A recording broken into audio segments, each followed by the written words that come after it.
Welcome to Remainders. I'm your host, Darren Burrell. And I'm your co-host, Patrick McIntyre. We will explore the stories from our conscious collection of music, books, and film. The ones that have shaped our lives. Join us as we take a closer look at what remains.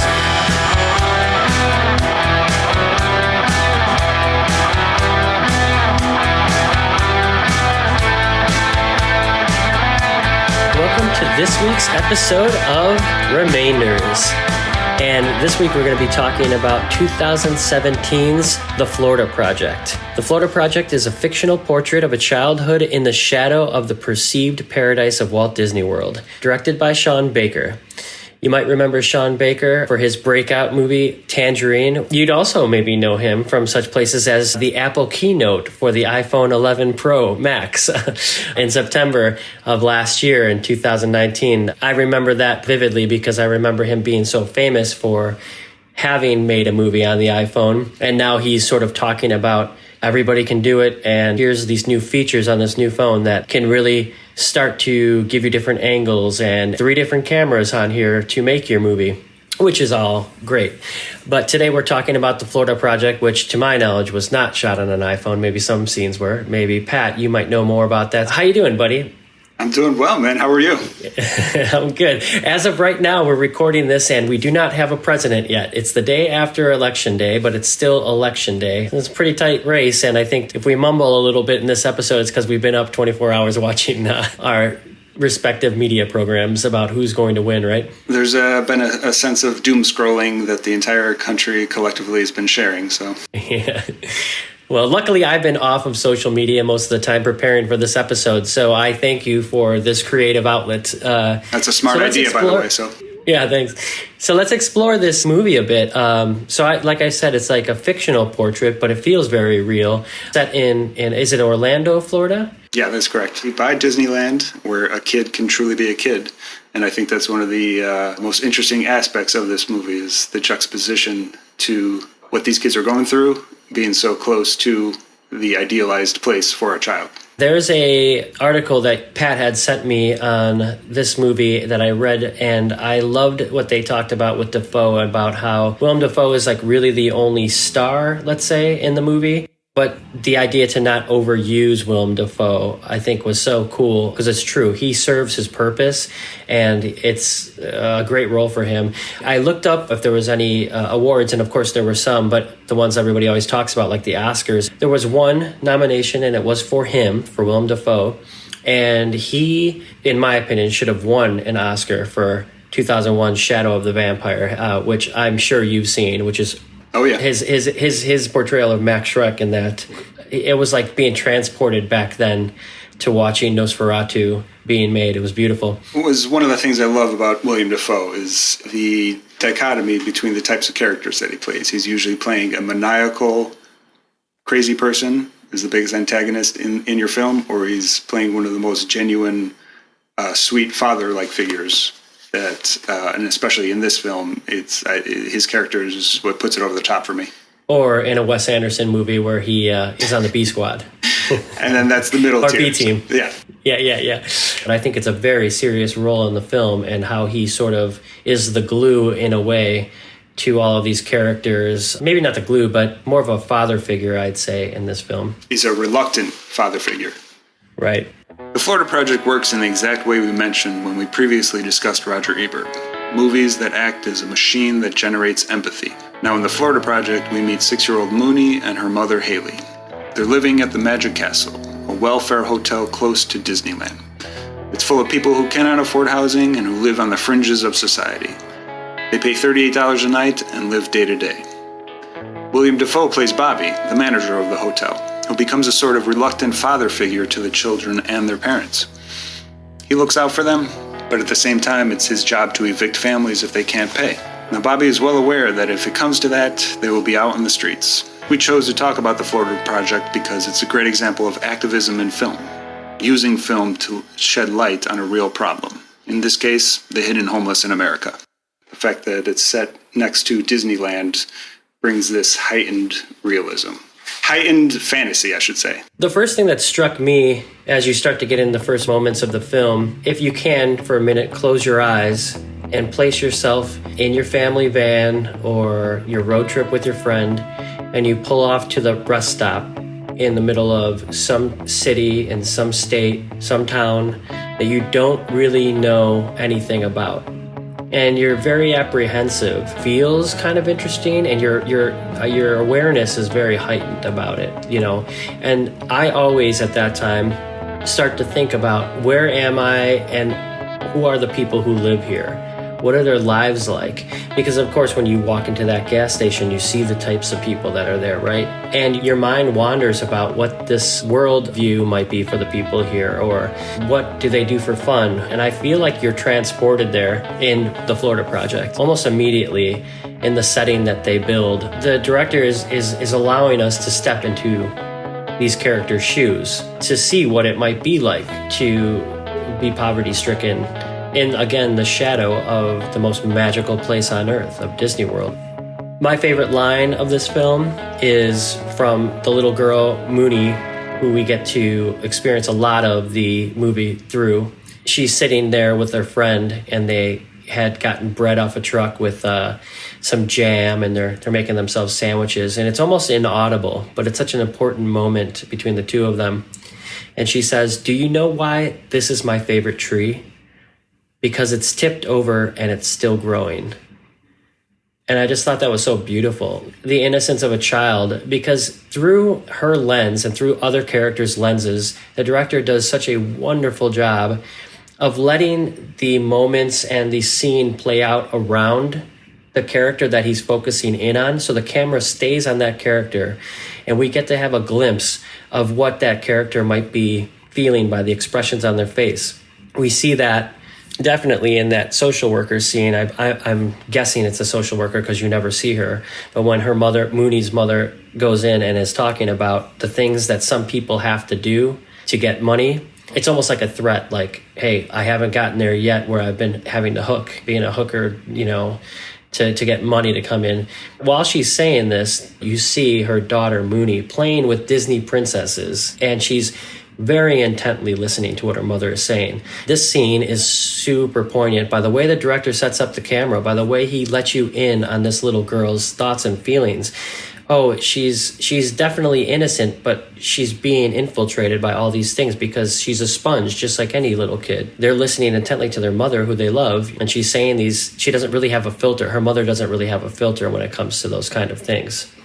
Mooney, the character, she's 6 years old, and that goes into the defense mechanisms that she's had to develop in this situation, living at these welfare hotels with her mother, who is trying her hardest to live day to day and give her daughter shelter. And you see how she picks up those kind of similar traits, because Haley, that's the mother character, she's definitely a very outspoken, brash character for sure. And you definitely see that in Mooney. But Mooney is only 6, and so her outlook on life is far more positive, I guess is a good way to put it. She's a brat, as all the kids are here in these in the place, but she's also full of joy and life, and that's kind of what brings this movie to life. You see scenes where they're spitting on cars and doing all these things.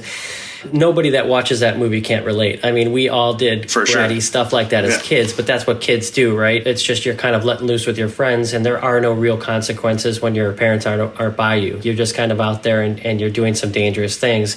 So you don't blame them. And I don't necessarily think that those scenes are put there as for neglect or anything, like they're neglected. I don't believe that that's why they're put there. I think it's just there to show the childlike innocence behind them, that they're just connecting with their friends. I mean, it's definitely just kids being kids put in this situation as they're being raised in poverty, which is not anything that's their own fault. You can barely say that's the fault of the adult characters anyway. And there's a sense of innocence that comes through for the children in all these scenes.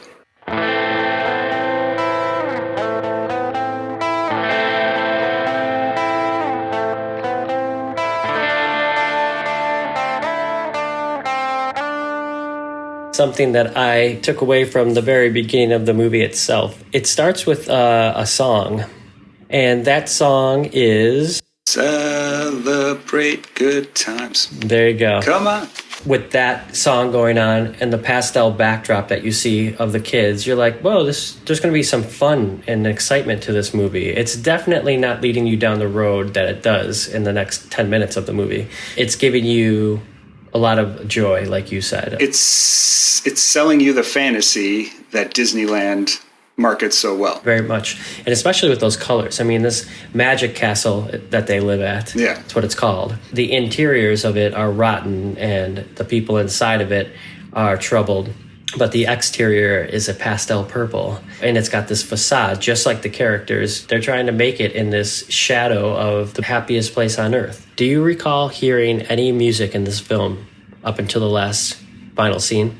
Wow, that's a good question. Now that you're saying that, no. There you got the opener one that I just butchered.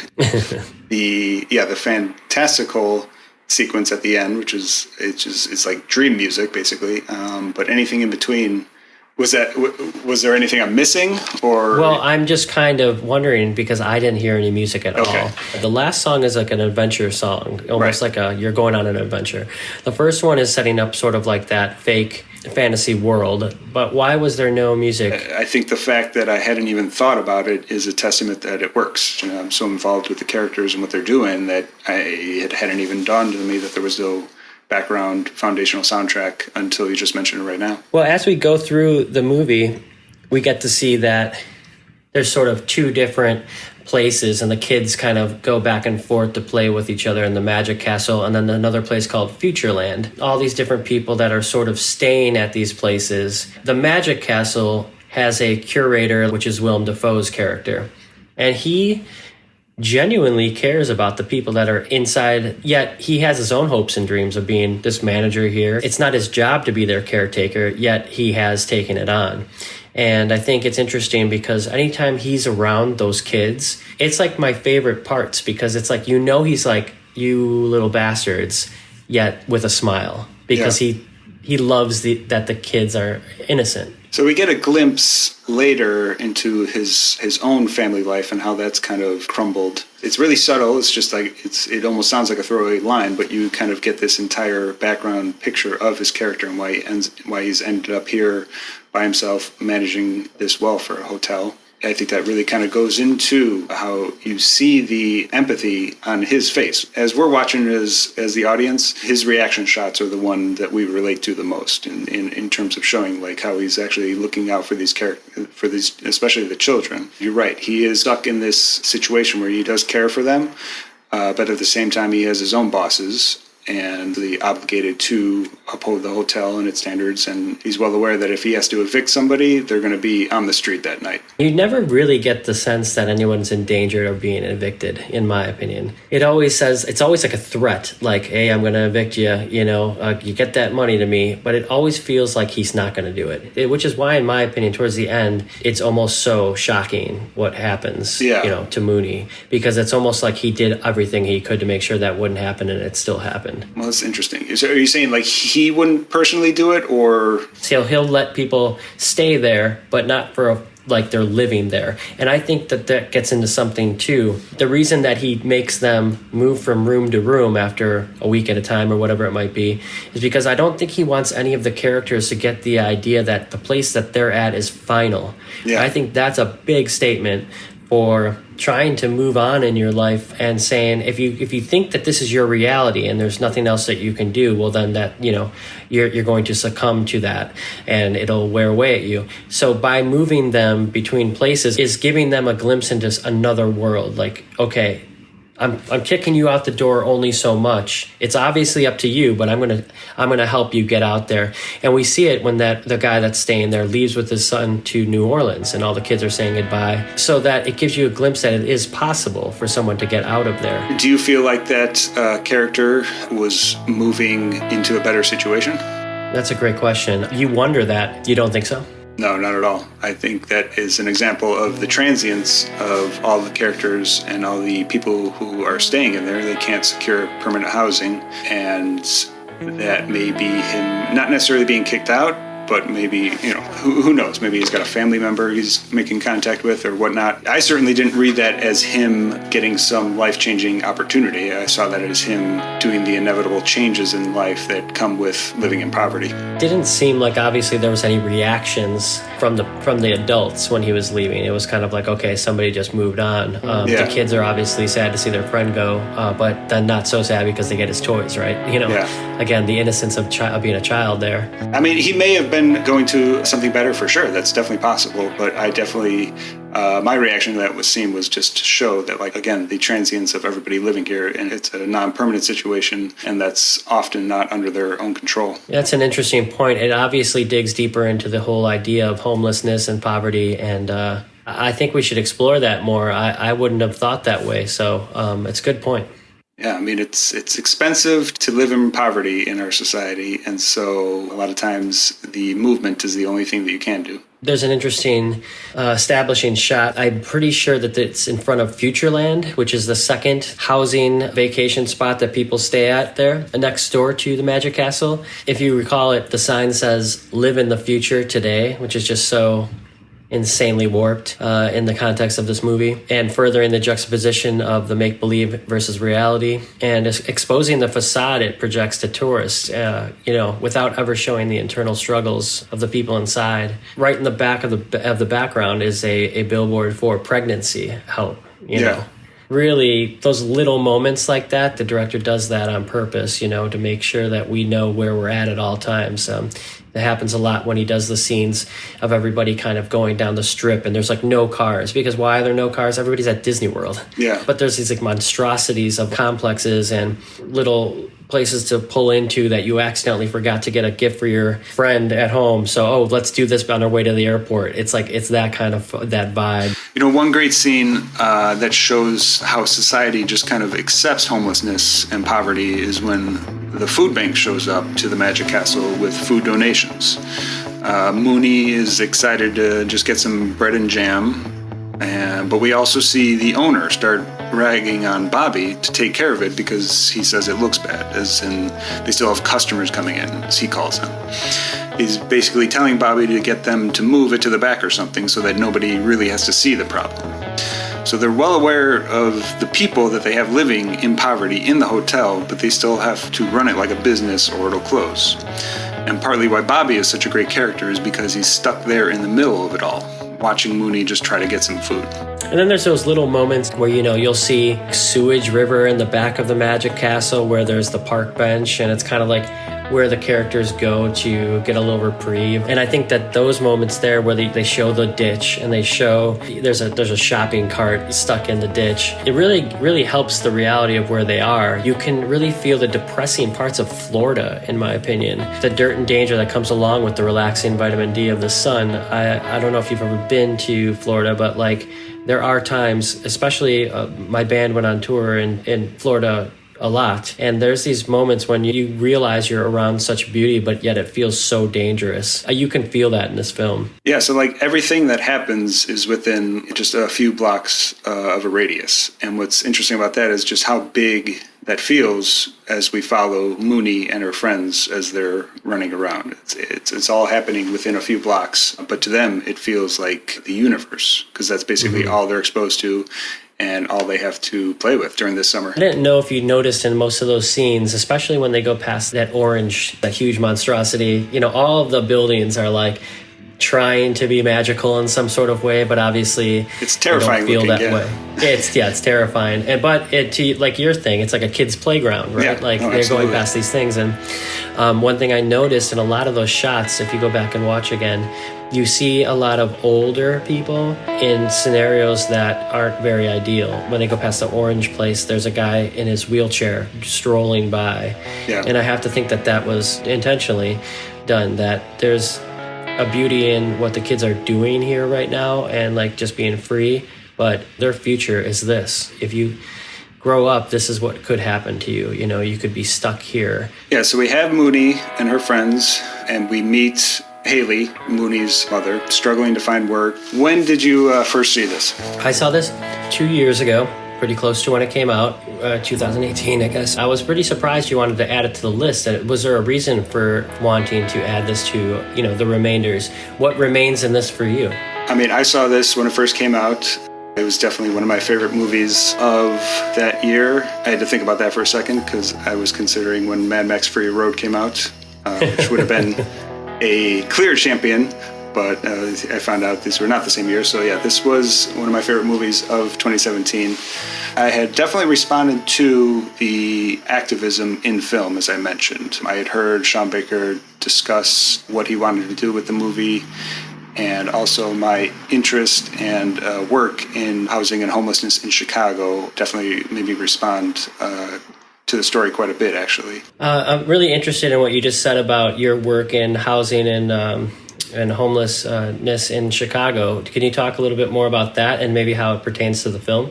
So yeah, I've worked with several housing organizations in Chicago, most of them providing services and shelter for homeless children. In Chicago and Illinois, it usually hovers around 5% of the kids enrolled in school are reported as to not having shelter at some point throughout the school year. That could be for a week or maybe even the entire year. Either way, 5% of the entire population of kids, I mean, it's quite a bit. It's essentially 1 out of every 20 kids. Now, they may be doubled up, which means living with other people, 2 or even 3 families in a single family home, or they may be staying in emergency shelters. The emergency shelters could be their home for like 8 weeks at a time, but those have time restrictions and they generally have to leave and move on to another shelter. I think Haley and Mooney's situation is fairly typical, the mother trying to find shelter for herself and for her children. But what makes this movie stand out for me is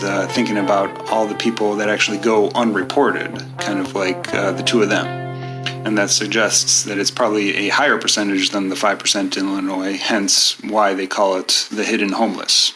What I've taken away from this is to understand and have more empathy for somebody in a different situation. I know this is a work of fiction, but you definitely could feel the realism exuding from the movie. There's not a time in the movie where you feel that it could very easily be your life. Your circumstances aren't up to you, really. When you're born into whatever you're born into. And right. For these children, the realism will come into play at some point, and it definitely does at the end of this film. And even Haley and her friend, their relationship is so tumultuous, but you think that they could have been these kids, and now they've got kids of their own. It's sort of an interesting circle. Yeah. I saw Sean Baker present this at the Music Box, one of the best theaters in the country, just FYI. He opened the screening with a short of the Little Rascals from the 40s. That was basically his way of saying, this was one of my inspirations for the tone for the kids. The independence and the way that they act without adult supervision always.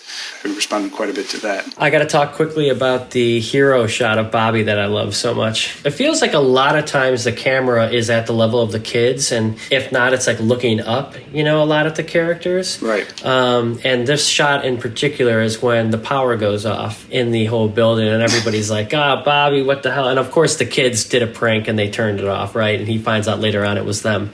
But he's still got to figure it out. So he goes into the electrical room and he turns it on and he comes back out. And wow, this moment of acting with Dafoe for me is just so wow. A lot of this stuff is in people's facial expressions. And, you can see that it's a very tough job for him to do this. He's got all these people that probably hate him. And yet he gets this little moment that he turns on the electricity. He's like, they'll love me when I put this back on, And so he kind of walks out. He's like, hey, go on, put on your VCRs or put on your TVs and whatnot. So you've got the power now, And then it's just like a nice little moment for me, for him, and that, because you see it on his face that he's proud. Well, you learn so much about his character right then is when he steps out, everybody's basically calling him by name. Everybody's getting pissed off, but they're also not, they're not being disrespectful to him. They're yelling at him by his name. He's telling them just to calm down, I'll take care of it. He takes care of it, and everybody's reaction is just like adoration for him. It's like, I love you, Bobby. Yeah. I love you too. Right, yeah, exactly. And he's kind of like, you don't know his backstory too much. You talked about his relationship with his son, which we see. That is a really hard, unspoken feeling that you get out of this film, when he tries to give the money back to him. I think the son just sees his father and doesn't want that life for himself, Right. And I think everybody can kind of relate to that who's maybe in business with their family or something and sees the pitfalls. Of course, there's highs too, but the lows sometimes you say, it's like having an older brother who gets in trouble a lot. You learn from their mistakes, right? You just kind of want to back off of that a little bit so that it's not your life. Interesting. One of the scenes that I love, which is quickly after that power outage scene, is it's just a really quick shot at the end of the night. Bobby leans against the edge of the rails. You see he's closing out for the night. He pulls out a cigarette, lights a cigarette. You have a wide shot of the entire place, and just like a second or two after he lights his cigarette, all the timed lights, the night lights for all the different doors and everything, all the different hotel rooms, they turn on right after he lights the cigarette. And it's basically him giving light and power to everybody living there. Yeah, that is a pretty powerful scene, and I didn't really know how to put it into words about what was happening there until you just said that, right? Like the fact that it illuminated at that moment right after the cigarette, it was like the end of his day, Right. And it was like, look what I've done for people here. There's something I really want to talk about here that I think is really important. The helicopter. Did that mean anything to you? Yeah, so it's the helicopter basically bringing in the tourists to the area who may be staying at nicer hotels, actually going to Disneyland. I had two thoughts about it. So obviously what it is that itself. It's the have-nots being able to helicopter themselves into the area and enjoy their family time and then just helicopter out.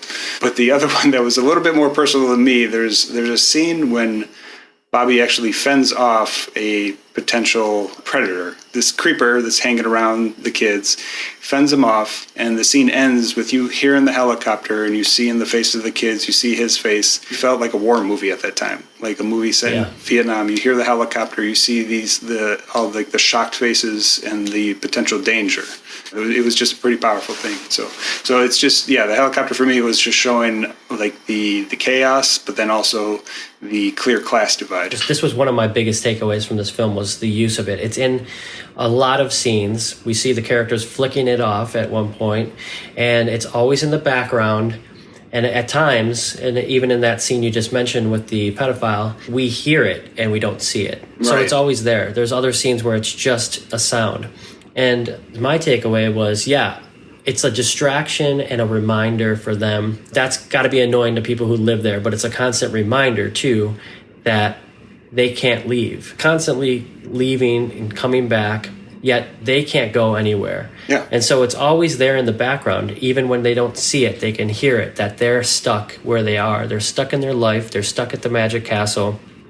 And this is as good as it's going to get for them. At first, I thought it was an annoyance to the people staying there. But as the movie carries on, I see that it serves almost as intimidation to the characters, taunting the families inside the Magic Castle with the thought of leaving. You even hear it, with that pedophile, too. And I didn't necessarily think about the war aspect of it, like a war movie, but it definitely feels like that. But it also thought, in my mind, which is maybe a little bit of a stretch, that even the pedophile gets to leave. One of the worst human beings on the planet comes in, but he can still leave, and these people can't. Yeah, I think that's a great way to put it. For me, I think Haley, as a mother, has so much want and need to care for her daughter. I think everybody does, and I think that that's what drives a lot of their decisions, albeit poor ones. I mean, her care definitely comes through and her care for Mooney definitely comes through. She goes to great lengths, that birthday party scene. It's not for Mooney, it's for the other girl, but they go and they hitchhike. It was just terrible. Right. They're hitchhiking with the two little girls to have a birthday party so they can see the Disney World fireworks. That is so scary and dangerous, but beautiful at the same time. I mean, the duality of that scene is hard to escape. It's at the core of what human beings want. They want to love and they want to get love. But circumstances in life don't allow for everyone to do it the same way. She has what she has in her life, and even the decision to have prostitution be a means to making money, at the core of that, it's to take care of her daughter. it's just a very misguided way of doing it. Haley's trying to work odd jobs, doing what she can in the hospitality industry, fast food, whatnot. She ends up selling perfume at some of the nicer hotels closer to Disneyland, and that works for a little while, but obviously she gets caught up with that and gets kicked out, being able to use that as a means to find shelter.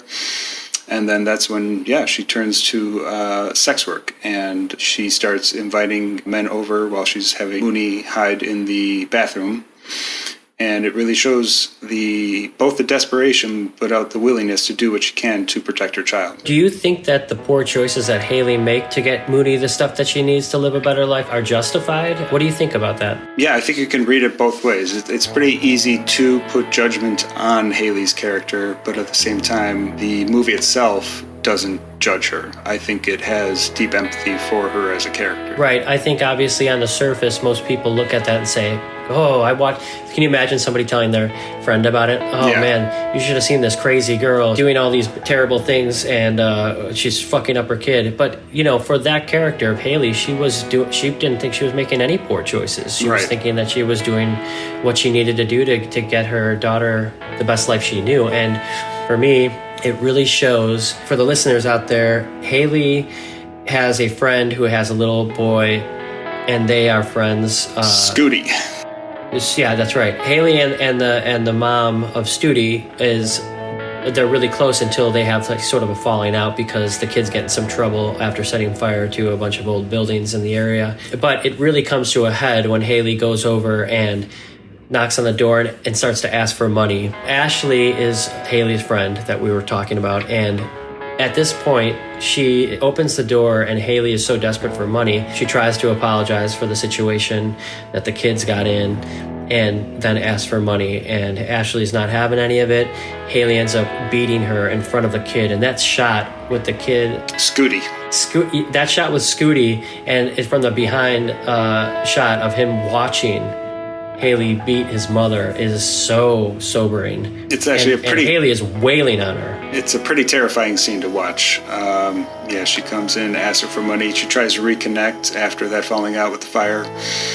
And then that's when Ashley kind of confronts her about her having to turn to prostitution. And she just goes off on Ashley, unfortunately. And it is a very disturbing scene to watch, as you just mentioned, the framing showing Scooty's head just watching his mother get the shit beat out of her. It kind of makes the person watching feel like, how did it get to this point with these people? But obviously everything comes to a boil, right? And that was it. That was the moment. And so segueing into getting into the ending of this film, there's something that struck me a lot. Right after that scene happens where Ashley gets really pummeled by Haley, she's got a black eye and everything's terrible. And Ashley calls child services on her. And Haley kind of must know in the back of her mind that Mooney's going to get taken away. So all of a sudden, the next scene right after that is Haley and Mooney out in the rain for the cleansing or the rebirth. It's almost very biblical to me, because right after that scene happened, and it's, of course, they're having so much fun, and it's almost like everything's washed away, even though in Haley's mind she knows it's really a bad situation what she just did. But they're just trying to erase this all by washing up my house. They have a scene where Mooney and Haley are really trying to clean up the apartment because child services is going to come over. And it looks like that she's sort of turning over a new leaf because she realizes what she's done. But it might be too late, right, Pat? I definitely read that as her realizing that Mooney was going to be taken away. And that was her opportunity to, possibly turn over a new leaf, but at the same time show Mooney an experience that she may enjoy herself. So it's like that was very well put the way you said it, the cleansing. And then the next thing she does is take her to a higher end hotel. They go in for the breakfast buffet, and Mooney is beyond ecstatic. And they just show Mooney's face for like 3 minutes straight, eating and just talking to the camera. It's just one of the reasons why is honestly one of my favorite performances from a child in a movie, because of how genuine and authentic she is. Yeah, she's saying things like, I wish that this fork was candy. The scene we're talking about here, sort of the last meal with Haley and Mooney, is definitely, for most of that scene, fixated on her eating and talking all these amazing things about we should come here all the time. And it doesn't really cut. It's just the reaction shots of her enjoying herself at this meal. And the only time it breaks is when the person comes and asks for the room number. And you can see, like, without hesitation, that Haley had prepared for them to ask the room number. And she gave it to them really quickly and then went right back to watching her daughter. And you can see the enjoyment on Haley's face as she's watching her daughter enjoy the meal. That's the only thing she's concerned about at that point. That brings us then to the ending. There's a really tough scene we have to look at where DCFS comes and does take Mooney away, and there's a lot of chaos that ensues. There's police there. We've got Willem Dafoe's character, Bobby, is looking and standing as a mediator and trying, as he always does, to look after the kids first, to keep them away from it, to keep their distance. You definitely see his genuine care when he's trying to talk Mooney through the situation, protect her, but at the same time, he understands his role is very limited and there's not really anything he can do. And I love this scene because as the DCFS social workers are talking to Mooney, trying to explain to her, yes, we're going to have to bring you to a different family right now. They keep on cutting back from her to Bobby walking down, having a cigarette, and he mentions to this woman over at the laundry machines, "Hey, how you doing? I'm gonna fix that machine next week." And the woman's just like, she just shrugs. She's like, "Okay, thanks," and it's just showing that that's the only thing that he can control in this situation is the maintenance for the hotel, because obviously he can't control what happens to Mooney. Right. Yeah, I hadn't thought about that either, because that's a very shocking part where you're kind of like, why is he talking right now about the washing machine? And that's interesting. I hadn't thought of that, because he wants to think he can control something here. It's a very shocking scene. It's very hard to watch. And at one point, Haley says, "You want me to help you take away my daughter?" Because they're trying to get it to happen very civilly. No one that I know has ever experienced anything like that. I can't even imagine what that must feel like, to be in that situation where somebody's taking your child away. You definitely feel how visceral it is with the close shots on Haley's face as she's dealing with the situation. Which then segues to Mooney escaping. She bolts. And she runs out. She runs out and she goes to find her friend, right? Jancy. So they cut to her running over to Jancy. She kind of breaks down. It's the first time we've kind of really seen Mooney. It almost feels like it's the first time you've seen Mooney where she doesn't have her shit together. You know, she's 6 years old, and yet she's such a confident character throughout the whole movie, and then she's thrust into this situation where there's no way out of it for her. And so she breaks down, and this is when it segues into this fantastical ending where they're basically running off to the actual magical kingdom that is Disneyland. And you get to hear sort of an adventure song play in. So we talked earlier about no music during the film. And it's almost like the moment she grabs Jancy's hand, or Jancy grabs her hand, I'm sorry. Yeah. I guess maybe we should set up the scene a little bit better, because you see Mooney show up at the door. You're right. She, through the whole film, has been a hard shell. She's always got an answer for everything, and she's always got some sort of way to mask any kind of pain. But here she breaks down in front of her friend Jancy, which is interesting that she's went to Jancy's, but they seem to have a relationship throughout the whole movie, even closer than the other boy that she hangs out with. And it's just her and Jancy looks at her and says, "What's wrong?" And it's like they read each other, because you see the expression in Mooney's face that all the weight of everything that's happening, the mom's being taken away, and now Mooney thinks she's going to be taken away from her best friend.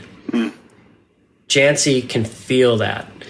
And so she takes her hand and they start running. And immediately when that happens, music kicks in. And again, I had not heard music the whole film, except for the beginning. And now it's like they're on an adventure. And it goes from every scene being pretty smooth. This scene is handheld the whole time.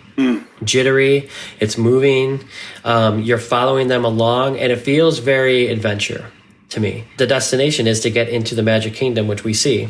They're getting into Disney World and they're on their own adventure together. The fact that it wasn't the little boy and that it was her girlfriend, because historically in Disney, the Prince Charming that saves the girl at the end. That's why maybe the connection between the two girls is so strong, because it's so historically this Prince Charming that saves all the princesses from homelessness and poverty, and then makes them this beautiful, well-to-do woman princess in a castle. Yeah. And that's the fairy tale, right?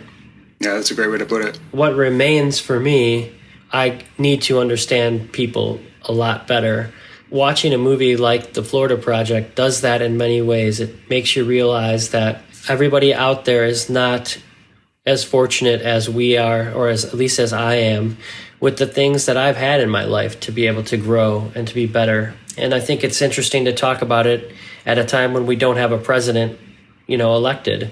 There's a lot of disconnection for a lot of people. And as I watched the news last night, I was glad that I had this movie in mind, because you see that there's so much disconnection, and you see a big map of where we live in the United States. And that shows different segments as they were zeroing in on counties. And, there's more red here, there's more blue here. They're really just all people that have different circumstances that they're dealing with. They're people just trying to get by. And that's why they're voting any which way they are. And so it really, at least especially right now, is helping me to understand that you have to understand other people and why they make their choices, especially in terms of the Florida Project. To them, to these characters, their choices are good ones. They're trying to help the situation they're in, even though if you looked at it more objectively, you could say that it wasn't very helpful at all. That's what stays with me from this movie, is to really have an understanding of people and the situations that they are in and why they might do what they do. That's great. Yeah, how about for you? I really respond, as I mentioned earlier, to the way art, and in this case film, can be activism, shedding light on issues that we may hear about, we may read about, but not necessarily think about on a daily basis. And so to see a film that is, as I said, it's not its like overt priority to be an issue film. It does follow these characters that are experiencing homelessness. They may not have the ability to get permanent housing, and so they're thrust in this situation. And it's a very real problem in our society. This film's ability to shed light on that, I think, is astounding. Wonderfully said. Yeah, one of my favorite things about this film is the way it uses illusion and fantasy to kind of cover up the uglier aspects of life. You have Disneyland, the greatest place in the world for kids, and right next to that over here, you have the Magic Castle and Mooney living in poverty.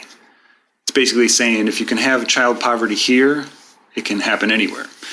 And yet Mooney just kind of exists in all of it and is one of the tougher characters out there in film, which is what makes this one so great. I love it. Well, that wraps it up for this week's second episode of Remainders. We thank you, as always, for joining us, and we hope you check out The Florida Project as well as his other films, Tangerine being one of them that we both enjoy. Have a great night.